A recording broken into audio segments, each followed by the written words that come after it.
Why choose a Sleep Number smart bed? Can I make my site softer? Can I make my site firmer? Can we sleep cooler? Sleep Number does that. Cools up to 8 times faster and lets you choose your ideal comfort on either side. Your Sleep Number setting. Enjoy personalized comfort for better sleep night after night. And now, max out your savings. The more you buy, the more you save on beds, bases, and more. Plus, get free home delivery on any smart bed with base. Limited time. Check it out at a Sleep Number store near you or at sleepnumber.com today. You're listening to Heritage Radio Network.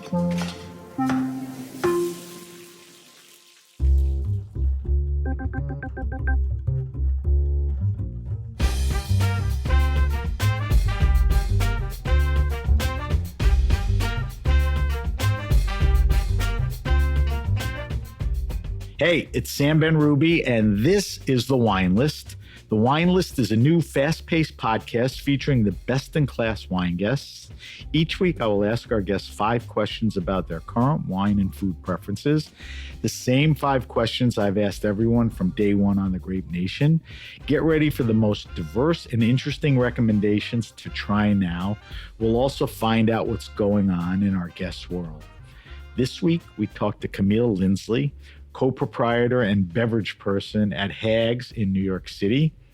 So, heading north from Atlanta, Camille, along with her partner in life and crime, Philly-born Telly Justice, came to New York City loaded with hospitality experience, only further sharpened by stints at Aldo Sohm Wine Bar, Contra and Wildair, to name a few. This queer couple arrived with a vision to promote and mentor a community-based food and wine program. They opened Hags restaurant in 2002, or around there. Hags is unapologetically queer, but for all people. And we're going to talk about that. Welcome to The Wine List, Camille. Thank you. We're talking to Camille face-to-face, which I love, in the East Village, which I love, at her restaurant, Hags. Was the intro okay? 2022. What did I say? 2002. Oh. I'm not that old. It says 22. I'm glad we corrected no that. worries, So I read no it worries. wrong. We were talking about dyslexia or whatever. Well, Yeah, that's me. yeah. I guess the other day I said, you've been open for 30 Right, years. I said, no, 3. I had it would have been right. 2. All right, so let's get right into the wine list. I'm excited to do this with you because I invited you on the show because I admire what you're doing here and I admire you and the wine program. So I don't want to get you nervous. No, I thank you, Sam. expect big things here, like really big. I'll do my best. Like maybe the best wine list answers ever. All right. Okay. I'm ready. All right. So these are the same 5 questions I've asked everybody, okay? And you've had any opportunity to look at them. I didn't provide them to you, but they're out there. So the first question is, what are you drinking now?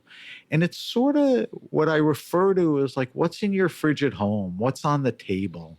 We'll get to what you have to do for work and all of that. Like, and then, so answer that first, and then I have follow-up questions. Sure. Yeah. I am really right now drinking quite a lot of salty white wines from kind of obscure grapes. Aligote, Ferment, Godello. These are all wines that I think So I'm usually reaching for at the end of the shift. Aligote, is that like Burgundy, Northern Burgundy? Yes, mostly? Yeah. It's the other white Burgundy. Right. Yeah. Great value, some terrific Such makers, great value. right? And Aligote, I think, is a grape that really is such a chameleon of terroir. You can have an Aligote that tastes super floral and soft, and it can also be more veering towards like the lime zest, really kind of sharp and angular style. Do you have a favorite producer or people that are worth looking for? Sure. Right now, actually, we have an Aligote by the glass coming from Domaine Guayso. Spell.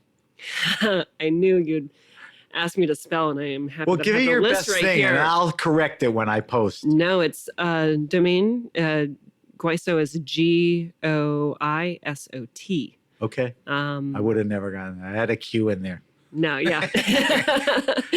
And I have about high school level French, so I'm I have crown to kindergarten level. I'll make you look good. All right, so that's Aligote. You said that. You said Godello, yes, which is traditionally from Spain.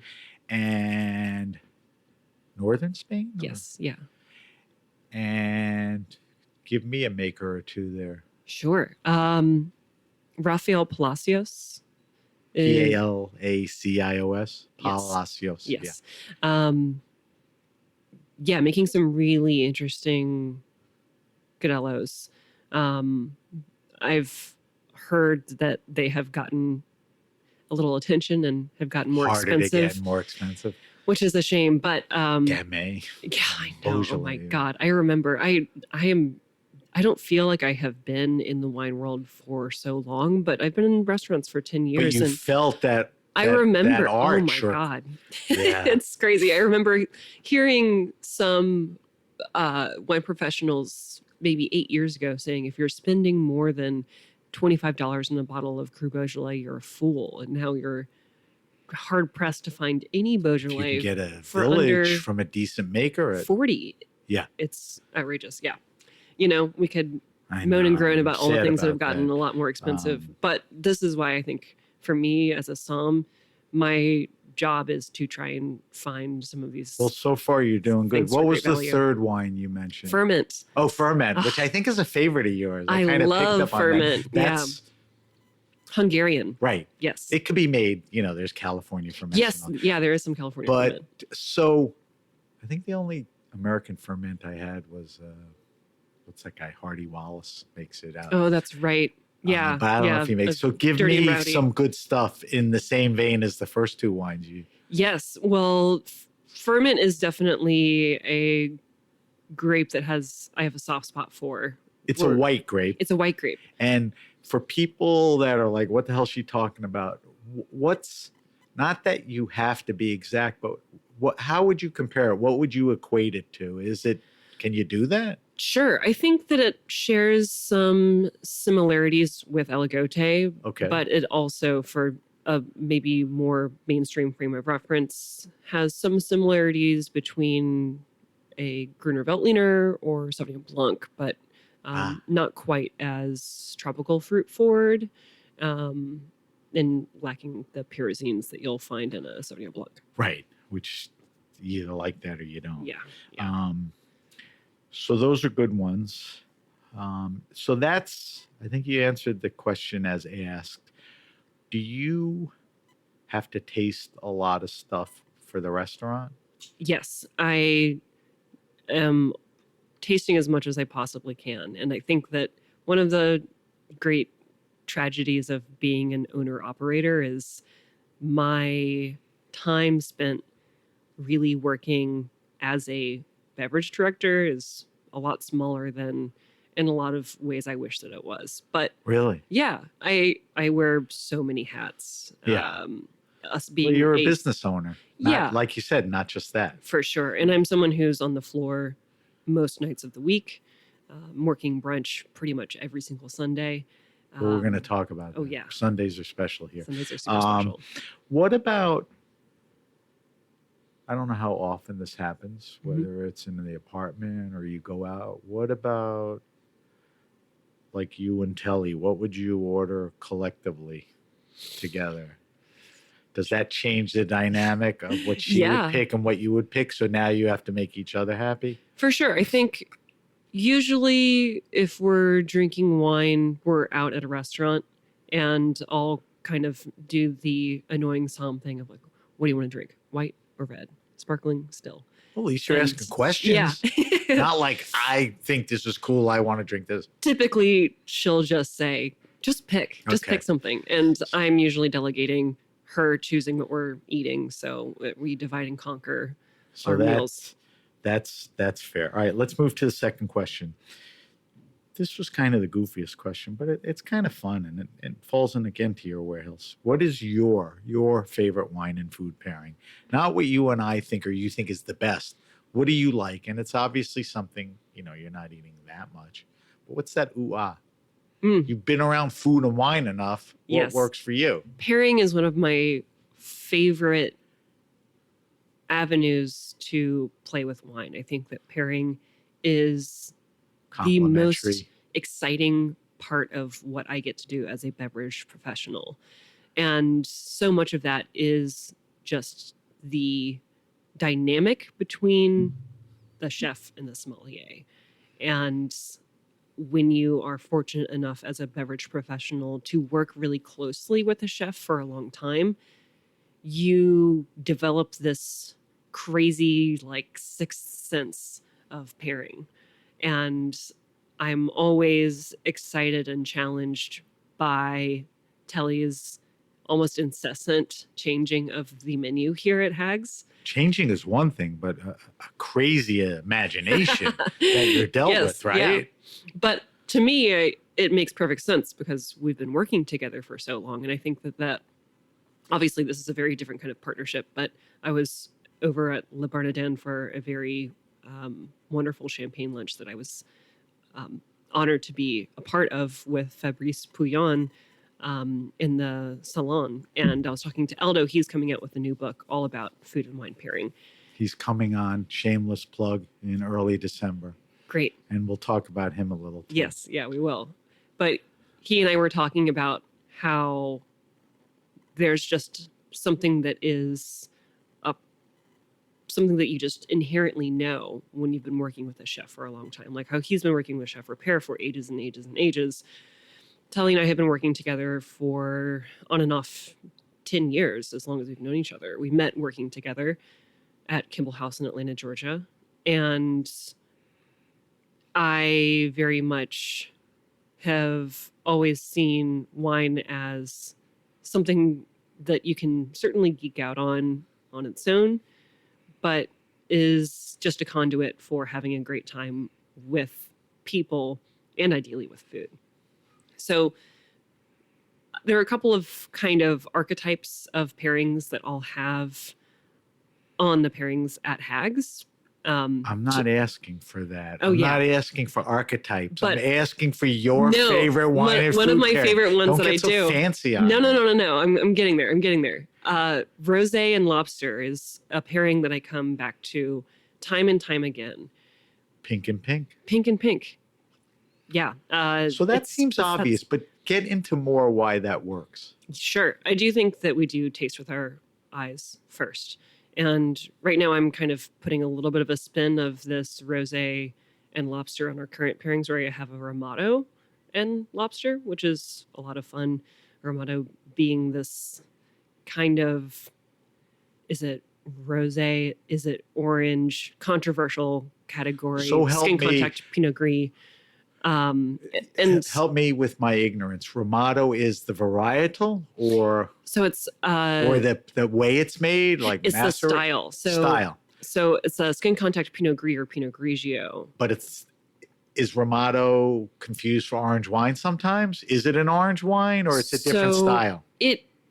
I This think is why there's I a have lot you of here. no. There's a lot of controversy actually amongst somms whether to categorize Ramato, which the term Ramato specifically comes from Italian, that is derived from the Italian term for the color copper, and it describes this very unique hue that you get when you put Pinot Gris, Pinot Grigio, whatever you want to call it, on the skins, because Pinot Gris has this blush, kind of otherworldly pink hue to the skins. It's a white grape. Do people leave them on for like 4 hours or 4 days? I mean, does the variation of Huge how long variation. they leave it on the skin, Huge variation. which has an effect to the wine? Yes. Yeah. I teach a wine class here about once a month with people just on how to taste wine. And there's only like one straightforward thing that I get to impart with him, which is skin contact wines, rosés and oranges. If you have a really deep hue to that wine, its chances are going to be more tannic and more time on the skins. It's like a pretty simple equation. But yeah, Ramato, I think, is Why does that work? We're not talking about pairing it with a lobster with a sauce, because the sauce could vary. I know the 100%. lobster's going to be treated, at least Oh, with yeah. butter Yeah. poach, but are you keeping that in mind where the Ramato will cut through a little of that? But what about straight up Ramato and, fresh cooked lobster? The reason why I'm doing Ramato and not rosé on this lobster is because of the sauce. We have this spiced peanut sauce. So you need something a little and bigger. Smoky abundance potatoes. So I need something that has a little bit more structure. And something that I think can go nice with that spice. We're going to end this question with this question. With a lightly treated lobster, would rosé, not a Ramato, be a good pairing, or that's a different conversation? Maybe. I would say in the past when we've had more delicate preparations of lobster, I have skewed towards a lighter style of rosé. Or even one of the very first iterations of lobster that we had on the menu, I had a really fun Gruner Veltliner. And that makes sense. It was, Moritz Roland Velleck, amazing Austrian winemaker, total. They make the best. Yeah, total visionary. The Austrians. All right, let's get to the third question. You intimated. I mean, you're here on the floor, and categorically, it's a tough business and all of that. And you're an owner operator who feels like you have to be here. I don't know how much you get out, so. This question is, what is your favorite wine restaurant and/or bar? And I'll tell you, for restaurants that serve wine, this would be a good answer. Thank you. Because your heart is in it. The wine list is incredible. The food is so chef driven. I'm not looking for you to list number 1, 2, 3. I'm looking to you, what are places anywhere, New York or in your travels, that have the right list, the right people, the right vibe? Yeah. Do you have a few places you'd recommend? Absolutely. I wrote some down because every single time I'm on the floor and there's a guest who asks me, where should I go eat dinner while I'm visiting in New York? And I totally draw a blank. It's like I've never gone out to a restaurant before. I need to go in a corner and think. I'm bad on the spot. Yeah, but... and then I want to ask you, any queer restaurants and all that, but don't do that first. Give me your... Sure. Yeah, I think in terms of restaurants where I really enjoy both the food and the wine, immediately somewhere I was last week when I had a rare night off was Narita, just down the street. This Hawaiian restaurant, amazing list. Jen just kills it with the wine list. Maybe one of the gems of New York. Absolutely. I think, don't take this the wrong way, but he's gotten the notoriety he deserves without getting enough. Yes. I hope you go on that path. It is. Where people say Hags, queer bar, what is it? No, the incredible wine list, incredible cuisine, destination. I mean, Jin has done that. Yes. He's this Riesling expert and all that. Yes. So that's a good one. Interesting food, great wine. Give me another one. If I'm going to Brooklyn, I really love Fausto in Park Slope. They have an Joe amazing, Campanelli? great wine Is Aaron list. still the chef there? I'm not sure. Truth be told, it's been a little while since I've been.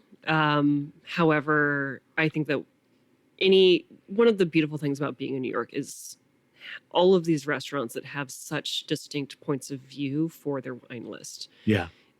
Joe's intentional. I think that what they're doing is so special. I mean, you go into the dining room and see this giant portrait of Ariana Occhipenti, and you know that you are somewhere really cool and really special. Well, he loves Italian wine first. Yeah. And she's a good representative. I also love Lord's. I know that you just had Ed. And I think their list is so phenomenal. And I love the seasonal martinis they have. Honestly, truth be told, frequently when I am not at work, I am either at a dive bar drinking a Dewar's and soda. That's your thing? That's so funny. That's it's like a total 45-year-old Italian man. joints in northern New Jersey, and all they have is Dewar's. Yeah. So we get to it, and then I realize 3 in, I love it. Yeah, no, really, truly. But if I am out drinking wine, I would honestly love to start with whatever seasonal martini they have. The last time I was there so was you don't back mind in September. a cocktail before? Oh no, I don't mind at all. So what's interesting is, and I'm going to take those 3, is they're all chef-driven, chef-owned. All of them know their wine and know their food. Like you're True. here to Yeah. help Telly. Yeah. Ed does all the wine. Totally, yeah. Lords and Crevette and Honestly, Dame and I think that chefs are some of my favorite people to drink wine with. I think I'm there with you. Yeah, one Well, of my you kind of maneuvered your way into that for life. So true. Yeah, I still think though that I really enjoy. No disrespect to other somms because I love to drink wine with other somms, but I just think that there's totally get it. a different perspective. Psalms in the old from. days, maybe not Yeah. Psalms in the last few years. Yeah. By yeah. the way, most Psalms aren't even on the floor. They work for like wine importers or whatever. I was having this conversation with Athena from Palencurry, who runs a Oh phenomenal. yeah, she was on the show. Just to show you how cool the Grape Nation and the wine list is. She was on talking about ferment probably 6 years ago, 7. And now I think today there's a big Hungarian wine tasting. Do you know about that? Yeah. She is someone who I just love to talk to about the state of the industry. She's Like great. what's going on. We tasted last week, and after tasting, we just chewed the cud for about 30 minutes afterwards. She's your ferment connection. Yes, she is. She All right, is. we got to move. We'll talk about, queerness and the restaurant and how important that is. But while we're talking about the list, are there other queer bars or restaurants? Oh, yeah, absolutely. I think that I know the answer is yes, but like the question is favorite wine, bar. It's like, oh yeah, yes, but there's faves. I mean, what's good? Who does it well? For Who's sure. been around. I mean, Sometime in the Lower East Side, Maria Rust, amazing, legendary. That comes up veteran. on this show a bunch of times. She is also just a great person to hang out with and share a bottle with. And I think that Rudemouth in Williamsburg, Ava is doing a really phenomenal job with their list there. I think that is one of the newer wine bars that I've been to and Doing left it right. feeling like, wow, I feel like I had just an amazing time. I need to go back there. That's all you want. Overdue for a visit. I didn't mention, but I post these on social media or on our sites so that people, besides listening, can see them. Fourth question. I like this question. This is an Aldo Sohm connection. Because the question originally was, what's your favorite all-time wine? And Aldo was on early on, and I wanted to know the most expensive rare wine he ever tasted. And he looked at me like mad. He goes, why would you ask me that? Who cares? I work at Le Bernardin. This stuff goes... He goes, why don't you ask me, like, what was the wine that really made an impact on me, my life, changed the way I think about it? So the question is today, to this day, what's the wine that was the that biggest aha impact, moment. the aha moment? Maybe it got you in the business. Maybe it made you understand. Sure. I think there are two wines for me. The first one was a Jean-Marc Ricard Chablis that I had at just a very basic kind of wine training tasting at the first restaurant I ever worked at. And I remember my mind just being blown that Chardonnay could taste like that. How had much been Chardonnay were you drinking up until then? Oh, I was like a college student. Okay. So that was gateway. Yes. Awakening, This was the whole thing. The And gateway you still drug. specify it by the maker and the variety. I remember this was just such a vivid And that's not a bad moment. one. No, yeah. I mean, for just like a really solid entry-level Chablis, it's a good wine. That, for me, was this unlocking of, wow, there's a cause and effect that you can taste and you can perceive in a wine, that the choices that a winemaker makes are manifested in the sensual experience of how I'm smelling and tasting this wine. It's pretty cool the way you put that. But what you're telling me now, you sense then, and I don't know if I'm repeating myself, but did you realize all of that was going on? Or as time went by and you got more educated, you realized that stood out to you? You were able to analyze it better later on? No, I think at the moment, because it was really- this wine training, they were like, oh, they, do this fermentation and aging in stainless steel. And I went, that's why it tastes like that. And I can I can see that this is not like other Chardonnays that I've had that are oaked to death or, Right. you know, like whatever I was drinking as a college student that was just like Right. whatever Chardonnay was around at the house party. And Imagine that if, was imagine if you had an such a- Aligote then. I know. My That's how you answer the question. But my second wine that really kind of was like, oh, wow, this is something that I want to be serious about was a Bandol Rouge from Chateau Prado. I want to say 2009. Pradeaux. Yes. Prado. Yeah. One of the better makers. Amazing. And And I still, Why? I feel like Bandol Rouge is something that even now I just don't really drink enough of. I don't really see it around very much. But I just remember it having this, it's alive kind of quality of the wine. It had this rugged kind of animalistic edge, not really a natural wine by the traditional sense, but there was something that felt really not like commercial. That you kind of picked up and Yeah, like you had made this up feeling. big bold reds. It was like, whoa, there's That's pretty something cool. going on with this. Yeah, that's a terrific wine. Last question. You should be pretty good at this. Recommend to me the best wine around 15, 20, 22, 25 bucks, red and a white. You can go category. You can go maker. You can go region. Like I always say, give me a good Muscadet from a guy like Pepier for $24 with some whatever. Those are great. You know, that's the kind of vein of answer I'm looking for. Totally. Portugal has such phenomenal, I mean, I feel like half the people that you're going to interview for this are going to say, go get a Vinho Verde. And I love Vinho Verde. Hungary also has Portuguese Vinho Verdes. Portuguese Vinho Verde. Hungary ferment. Ferment. You can get it sure. you can get a bottle for. Yeah, you Okay. can. You can. I think sort of depending on the So maker. that checks the white box. I don't Yes. want to overload the box for our people. Tell me red, which people find a little harder. Yeah, red I think definitely is a little bit more of a challenge. Spain still has amazing quality for value. I think that What Chocolina region? has been really well known for the rosés and white wines, but the reds from Chocolina are great. They're super juicy. To me, I think Spain does interesting medium-bodied culinary reds better. And Chocolina is, Chocolina is great. what is that? TXO? Oh my God. Okay, That's I'll it's spell like it out. But it is a spelling bee crazy, advanced level. It's not like Yeah. chocolate, Chocolina. Yes, It's like to ox, whatever. Yes. Yeah, Um, Aster, I feel like Can usually you think has of anything else? Yeah, I think if you are also, I'm just envisioning you're at Aster. Maybe you're listening to this podcast somewhere not in New York City, Right. but I That's find what frustrates some people. for sure.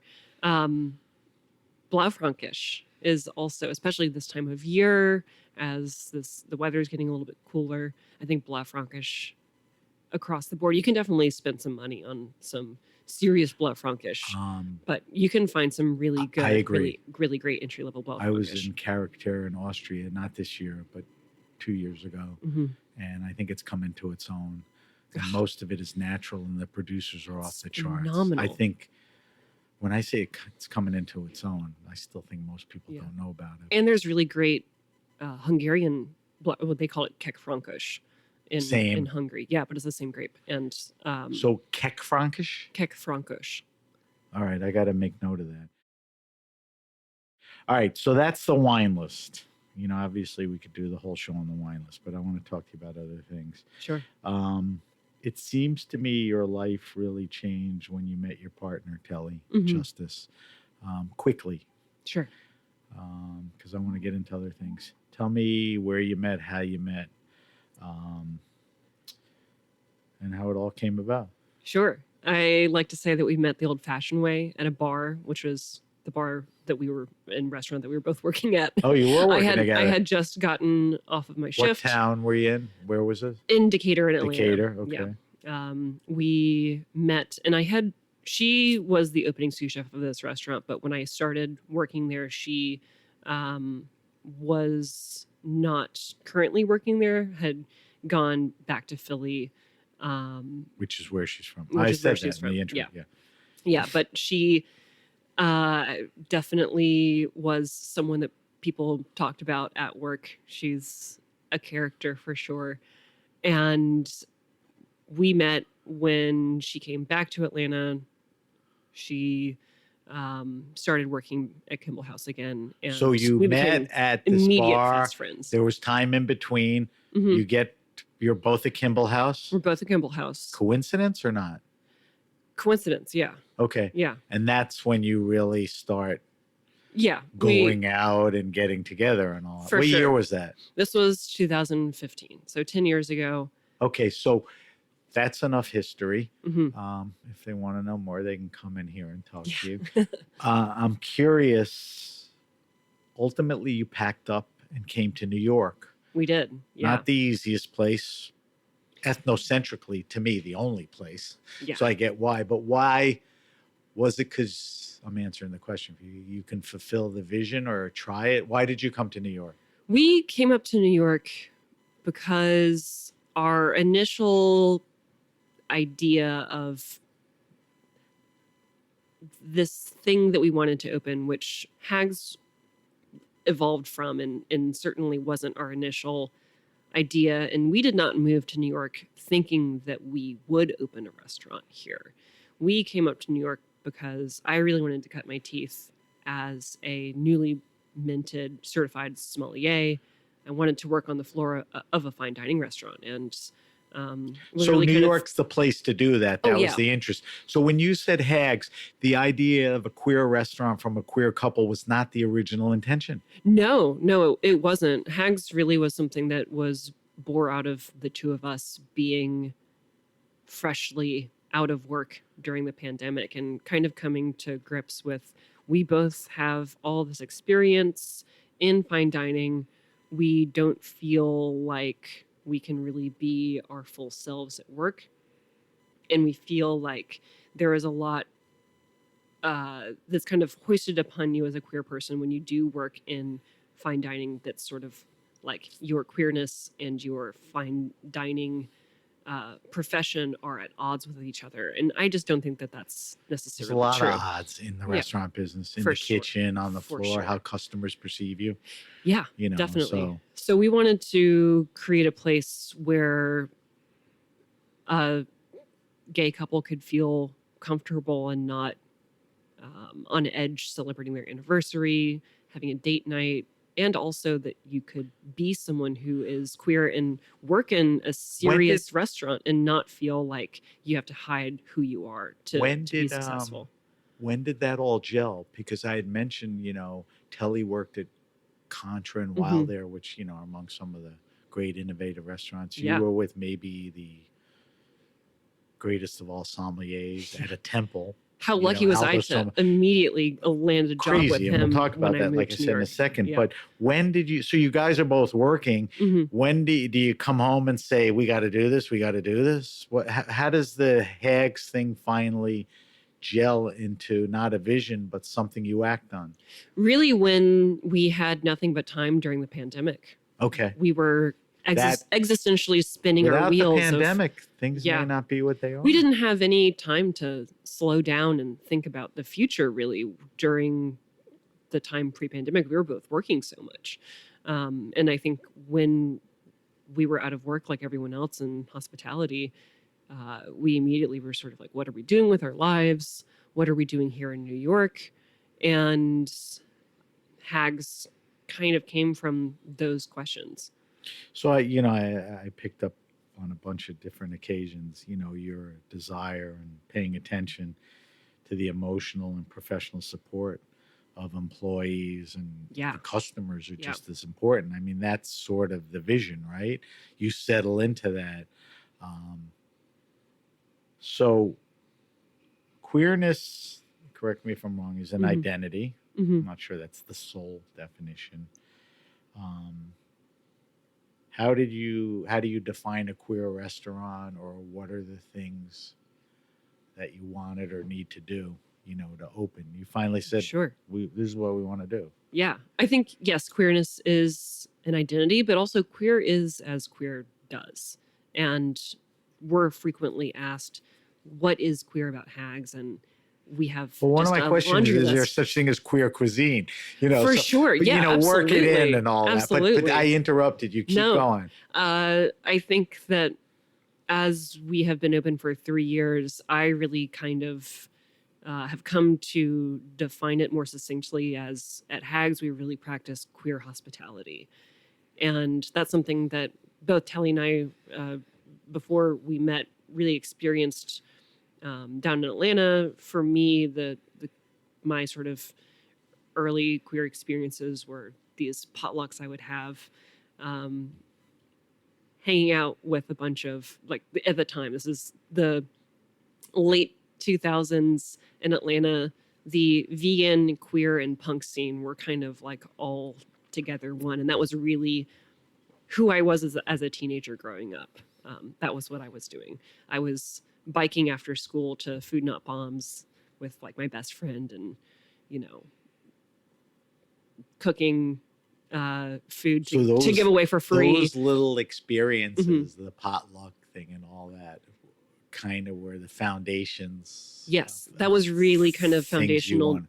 to how I thought about food, how I thought about food as a way to connect with people, and how it felt to gather and like share this, you know, vegan red velvet cake that was made with beets, like very crunchy granola stuff. But here at Hags, I think we really try, because we are such a tiny space, you try to just imbue every single square inch of Hags with it really feeling like you have stepped into another world where everything is with queerness at the center, with that care at the center, and trying to make anyone, whether you're queer or not, when you walk in here, feel like you're somewhere where you're really going to be cared about. You're really going to be taken care of, whether you're someone who's working here or someone who's coming in for brunch or someone Which who's is what coming I in for dinner. implied. Yeah, Each side is, you know, people Absolutely. forget about your workers.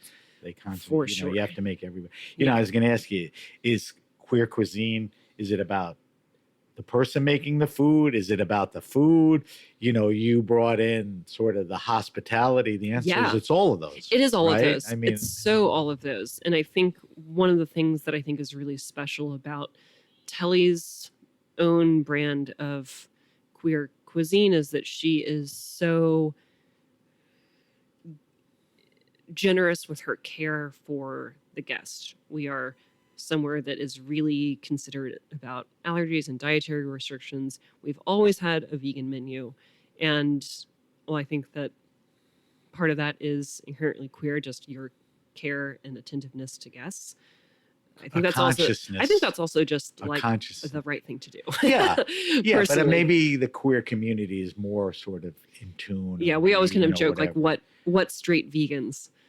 I mean, they are out there, but But so quickly tell me about the menu. I mean, obviously you talk about the thought she puts into it, Yeah. you know, veganism, Yes. heavy presence with that, Yeah. Understanding the needs of, obviously it changes seasonally. Yes. Would you say there's a lean? Is it European? Is it American? Is it eclectic? You don't want to be boxed into anything? It's really ever evolving. And I think this is something that has a little bit been a challenge for us just in terms of PR. Everyone's like, what's the food like? And 'Cause we're like, well, You're forced to define it. yeah. And I think that we have been like That's Neo what I just asked. in the Matrix. What's the food? You know, sort of dodging in a the shitty bullet way, of I asked it. definition. Yeah. No, I mean, I think I always say, come in and see.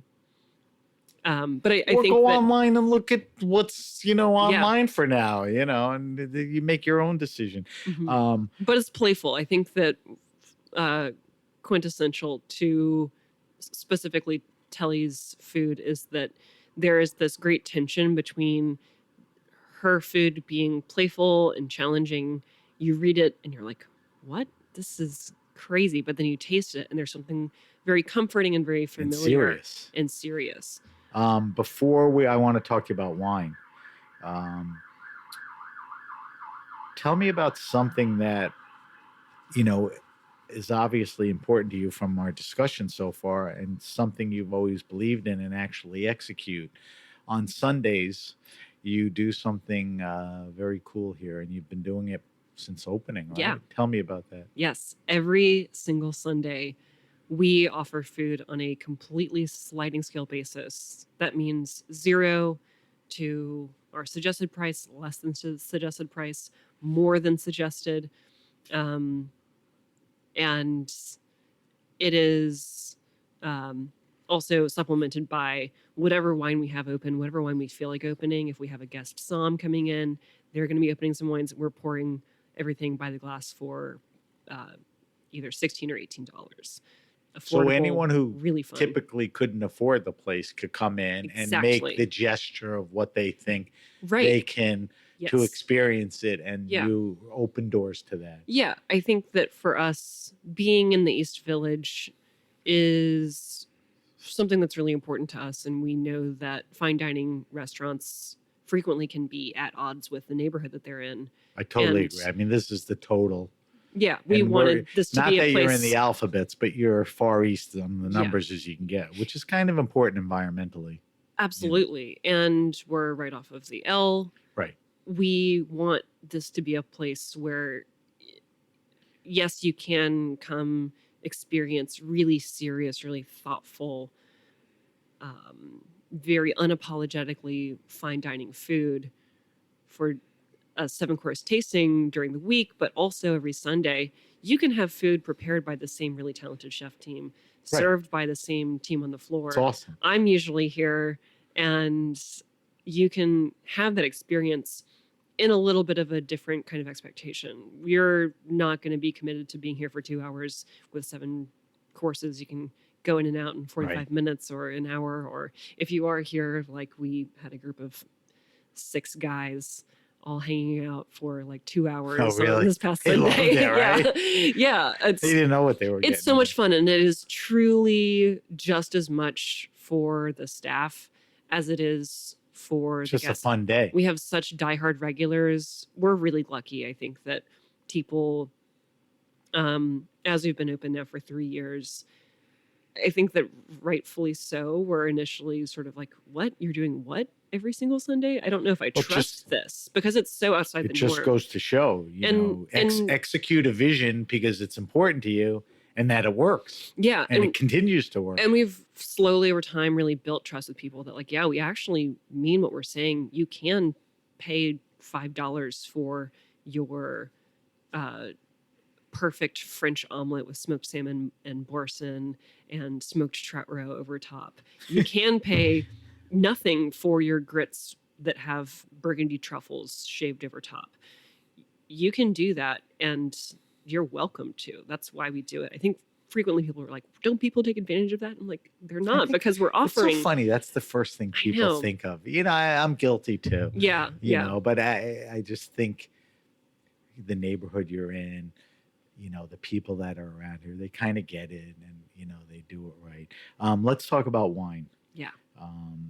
So, one of the reasons I wanted to sit with you is the whole story to me is great, but you're the wine person, and to me, the wine list is just extraordinary. I love it. I like the way it's set up for this size restaurant. It's just a very cool wine list. So I want to talk to you about that. So you got a certification as a sommelier, but to me, it seems like most of what you did or know is kind of either self-taught or on the ground. Is that true? That's so true. It's where you've been, I mean, you could have worked for Aldo Sohm, or you could have worked for like Gin On, and there would be 2 different outcomes, both good. Yeah. So you spent some time learning on the ground, at Aldo Sohm Wine Bar with Aldo. Yeah. Was that a time where that really opened you up to, let's say, the Burgundies and the For sure. Oh my God. Yeah. Because I really was, before then, living at the time in Athens, Georgia, and then at the time I was studying for my certification, and there was one other certified only som. so much wine to taste that it's available. only so much. And I was really... Did you like shit when you got to Aldo Sohm, like what they were pulling out and drinking every day? Yeah. In a lot of ways, I kind of like had no idea. I knew some of my fundamentals, but I think that I really was just unfamiliar with a lot of winemakers because distribution is just such a different game down south. Right. It's so different in Atlanta, and it's come a long way in the, It's become a good market, though. Yeah, it's become Good a pretty restaurant market. decent market Yeah. now. But yeah, you're just a lot more limited in terms of what you can get. And there are definitely some serious wine drinkers down there, but a lot of what they're drinking is expensive wines from California. It's very Robert Parker-ified. Atlanta? Yeah. Oh, yeah, for sure. Is a big Cali Napa Parker rated Yes. thing? Yeah, Way yeah. more than here. Yeah. We went through that here. We've grown out of it. Atlanta is just... Still there. Yeah, it's in a different time and place in terms of people who consider themselves like serious wine drinkers. I'm just curious because you were there. Was big Parker Napa stuff big at Aldo Sohm, or it was overtaken by the Burgundies and the Bordeaux's and some of the other Definitely interesting more classic old world French Less- leaning. Right. Yeah, Because that's their real. I mean, So- we still had like, I remember meeting Kathy Corson. She came Makes to the Aldo best Sohm cab. Wine Bar, and her family, she is just so sweet. And I remember tasting her wines and just being blown away. So yeah, I think that Aldo has Well, he has a really he great... sorts out. He finds the Cathys. Yes. Not Yes, he the. does. He does. I don't want to name names. Yeah. Which makes so that you get the experience exposed to that, and I was drinking wines that you get to taste. I'll But never where in a does million the years get to taste inspiration again. come from? Like, do you you have your fair share of Bergs Mhm. and Champagnes and Bordeaux's here? I Yeah. guess that's from For sure. I think that one of the things that I really respect about Aldo and his list, especially at the wine bar, is that he does secretly have a lot of natural wine, but it doesn't taste mousy or have crazy VA or... that's a whole different show you and I could do. Yeah, it is a whole different show. Domini, He's like discreetly Romani kind of Conti's a natural wine. biodynamic. Yeah, you yeah, know. yeah. I mean, he knows about it. he knows about that. He was standing at Caractère 2 weeks ago, drinking 8 million different wines. Totally, I remember during the pandemic, he was like, Camille, I understand natural wine now because I've been hanging out with Christian Chachita. I'm Right. like, of course. Well, the Of course you Austrian have been. guys. Yeah, It's yeah. like, where you been? Of course, you know? of course. And Cheetah's the perfect Yeah. example because he's a sweet guy too, like Yeah. Aldo. But but yeah, I think that I definitely... It was important to me building the wine list here to have some serious classic stuff, but also adventurous So when you things. open Hags, what Mhm. was sort of the objective and the mission? You carry your past with some classic stuff, Yeah. but now this is my place. So now where do you break loose? What boxes do you want to check? Like what do you, I guess some Chablis and ferment? I think for me, as Hags has evolved and as I've evolved as a buyer, because this was the first list I was ever in charge of. And I think still sometimes like, oh my God, we're an 18-seat restaurant and my wine list is like 12 pages long. This is so crazy. But there's no one to stop me to keep buying wines. Oldest 'cause- story in wine. Yeah, Exuberance. I just have only so much storage, thank God. Otherwise, I think I'd have a real problem. Do you store on site? I do, yeah. And you have decent space to fulfill Not your at all. hunger. No. So it's a Yeah, mess, but yeah. it's there. It's there. It's organized chaos for sure. I don't even have like a bin system. It's just like green tape with Sharpie written on it. That's how we do inventory. right. Because it's not Okay. that big. So we talked about the influence carrying classics and Mhm. stuff. Tell me about some of the diversity of the list. Yeah. What categories, hold, a lot of bottles. They're either faves or Totally. client faves. Yeah. My personal favorite section of our wine list, well, I guess I'll have two. White wines from Spain, I think, are amazing, unsung heroes of the country. I'm going to guess the second one. Dessert wines. Yes. Was it? Or Yes. one of them? Well, yes, I'm sort of like, why have I not talked about my love of dessert wines? I am a dessert wine fanatic. Where'd that come from? Did that go back to Aldo or? A little bit. But I think I remember kind of also early on in my like, oh, I just drank this bottle of Chateau Prado. I'm also drinking Banyuls and realizing that this is cool. This is really good stuff. And it's not crazy expensive. I still think that some dessert wines are rightfully very expensive. Sauternes is expensive for a reason. France. Tokai, sweet Tokai is expensive for a Those reason. two. Even those I think are But sweet you can Tokai get is I don't know, undervalued. Couté, Ruchek on some years, which are not crazy. They're mini Akeems. Yeah. And some cheaper ferments. And I think it's truly just because most wine drinkers are afraid of anything that is not a dry wine.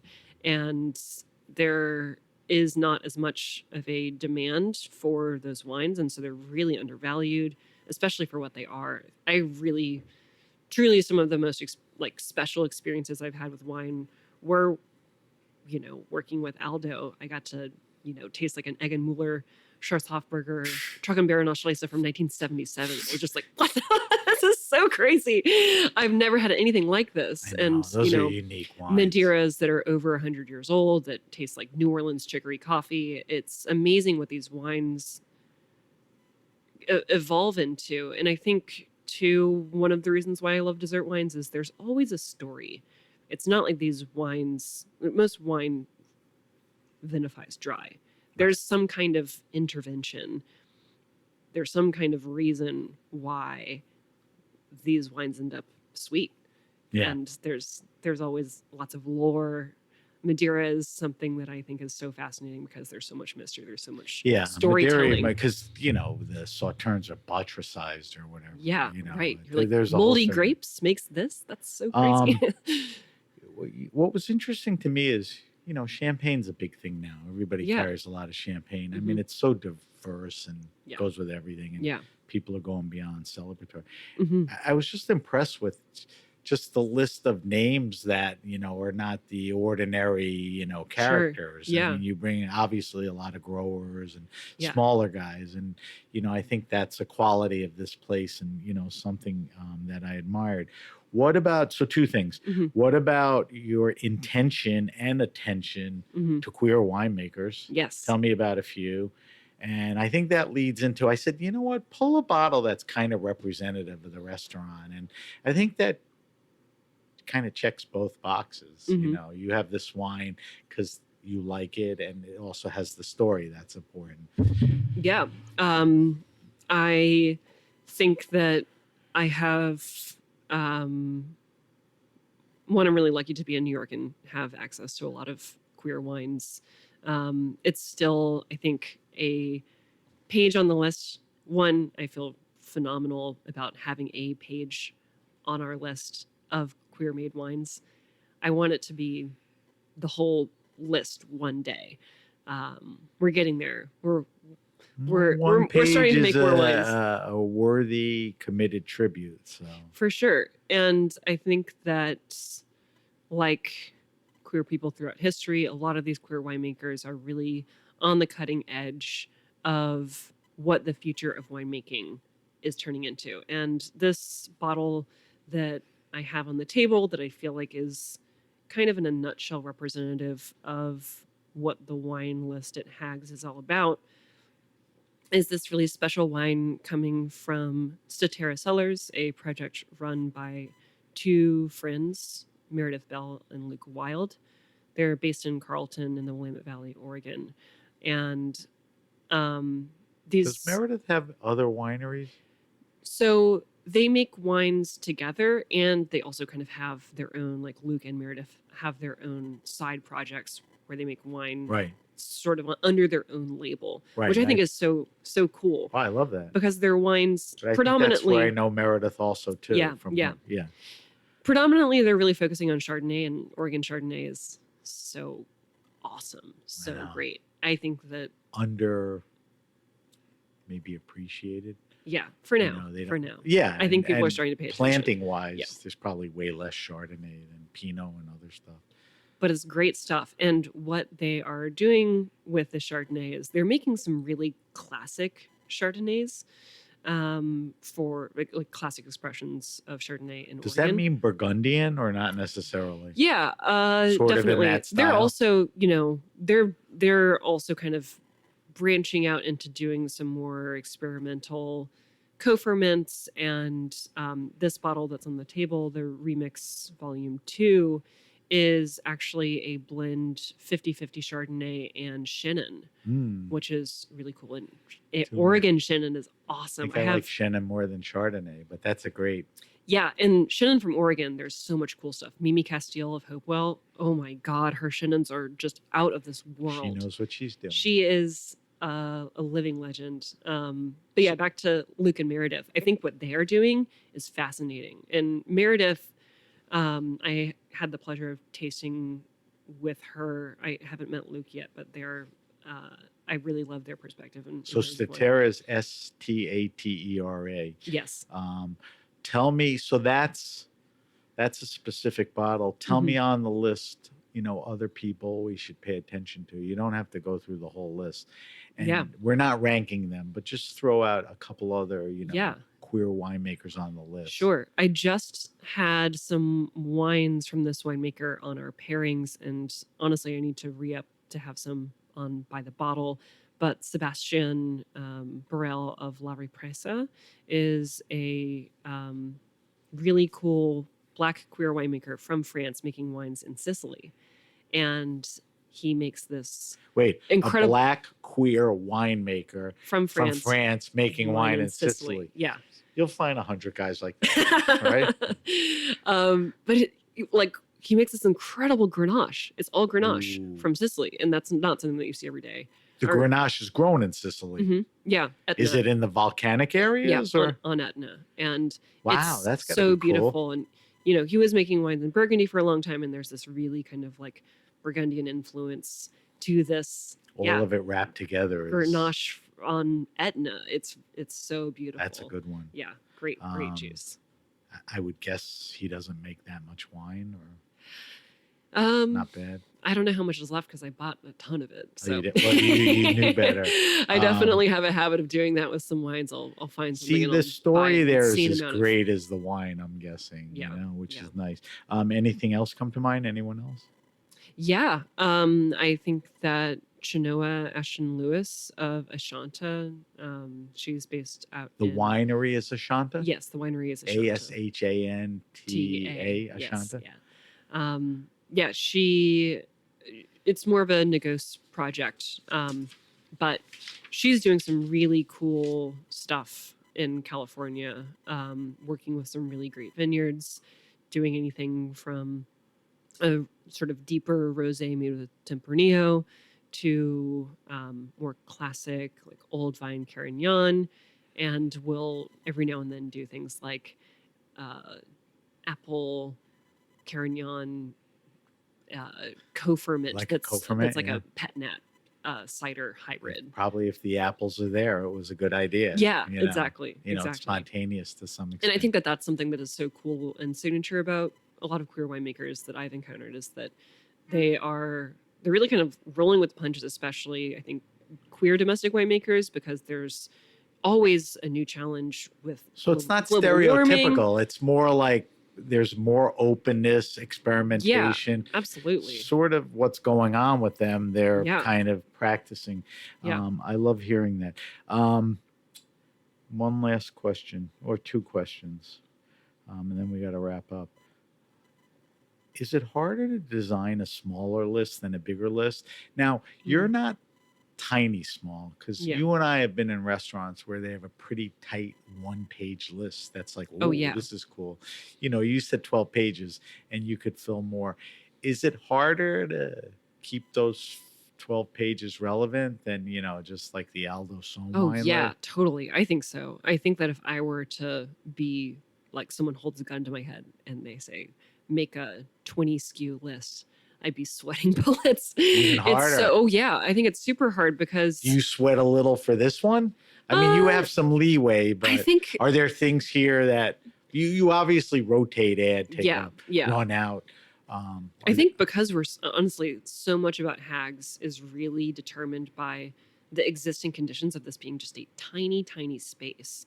And I think that, I've not managed a list that is that small, but I imagine that you kind of want to keep it more or less consistent. And so you're going to try and find wines that have that like consistent availability. And for me with Hags, one of the driving philosophies for me in choosing winemakers to have on the list is we're a tiny restaurant. I want to work with wines that are kind of on the same scale. Right. I'm trying to stick with small Right. winemakers because they're probably going to have small production. I don't need to buy that much. I hate to use the word vibe, but there's that whole, vibe, and they tend to be thoughtful producers There's that make better wine. Alignment in our ethos and which our vision. It's important. And I think that comes through whether you are aware of that or not as a guest. It's just... There's usually a story there. Yeah. That makes total sense. All right. So last question is, how many people does this restaurant seat? 18.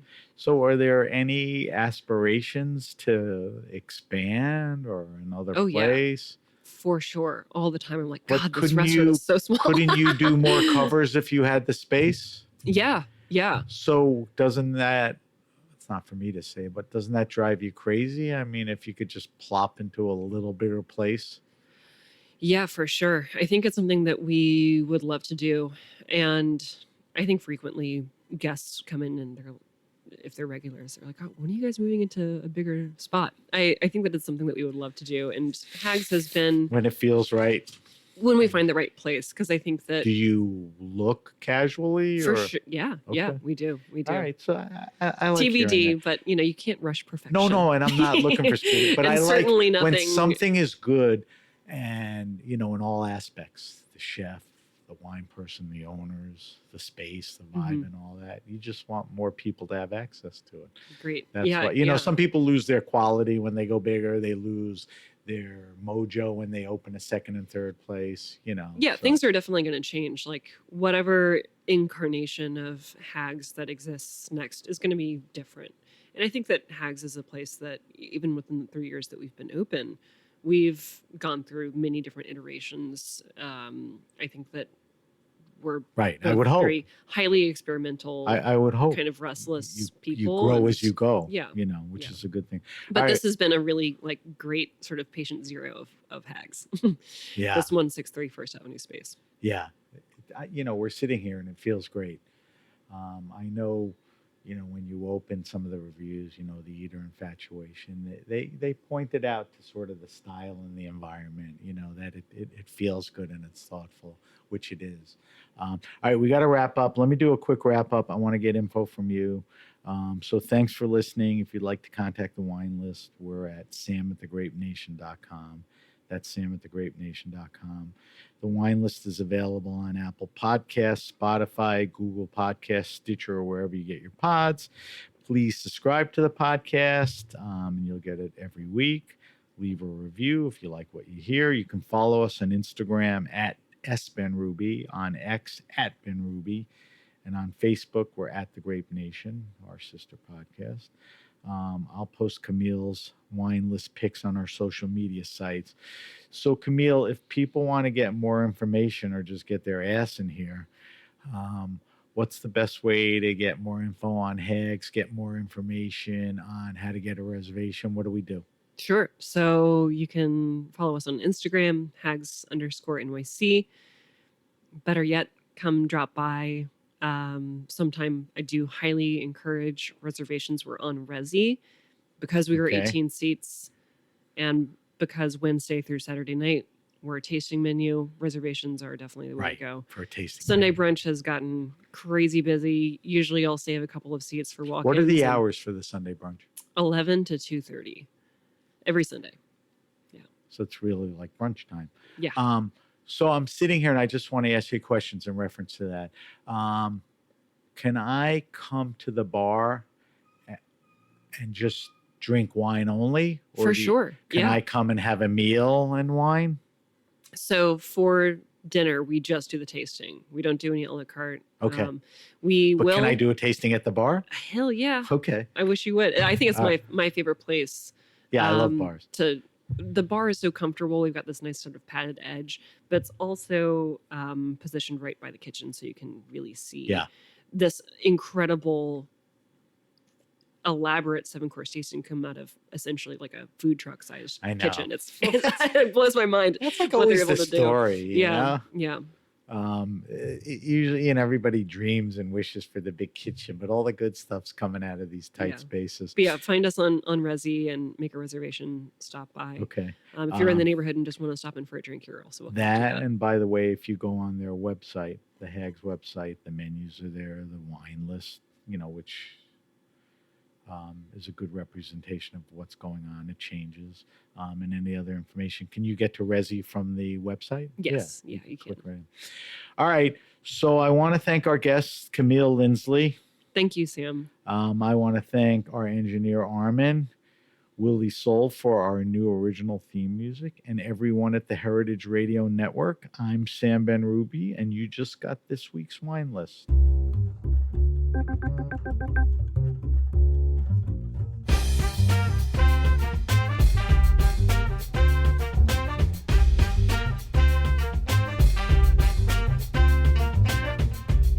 Thanks for listening to Heritage Radio Network, food radio supported by you.